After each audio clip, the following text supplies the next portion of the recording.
So we have new reports saying that we're going to get 3 different variants of Stellantis' new inline 6 twin turbo engine. Welcome back to the channel. It wasn't long ago we were just discussing how the Hemi engine is getting replaced by an inline 6 twin turbo engine nicknamed the Tornado. And now we're getting reports that we're going to get 3 different variants of this engine. We knew we were going to get a couple different variants. There was going to be a standard, there was going to be a high output. We had no other information other than that. Now we have reports, one of which being from Muscle Car and Trucks. This is a very, very reliable source for information, and they have reported 3 different variants according to Stellantis themselves. Now, this has been very controversial amongst viewers. From what I've seen, there's been ungodly amounts of comments in that video I made last. Many of you are all for it. Many of you are highly against it. And I can see both sides to the story. The American V8 is iconic. The Hemi is iconic. The sound, the torque, the power, all of which are reasons to buy this engine. But there are benefits to an inline twin turbo 6 as well. It's a much smoother running engine. There's less parts. Turbos can make big power. If the turbos are small enough, they can make big torque down low. If they're sequential, we'll have one smaller than the other. You'll get quick spool and then high-end power out of the other one. There's a ton of different ways we can set this up. Now, being it is a turbo engine, it could produce good fuel economy, which is kind of the main reason they're going for it, to meet EPA regulations, because over the entire fleet's average, not just that particular vehicle, but the entire fleet of all the vehicles that Stellantis makes, they have to meet a certain MPG average. With the Hemis, they're not really meeting that average, which is why we have to change things up.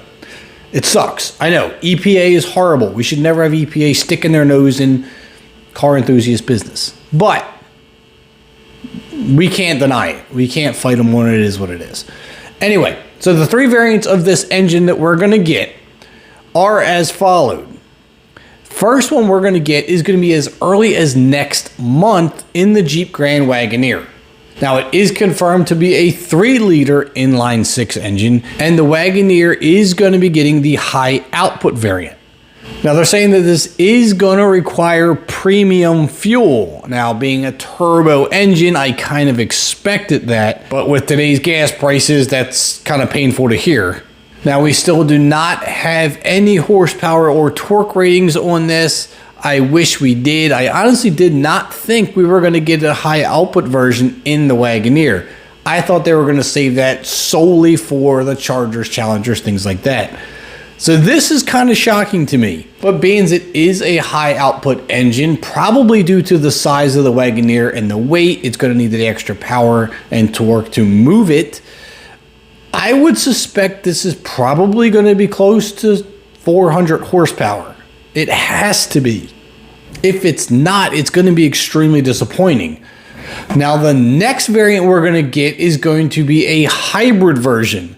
This is going to be a plug-in hybrid version that's coming in 2023. And they're saying it's going to be very similar to the 4xe that they're using in the Grand Cherokee and the Wrangler.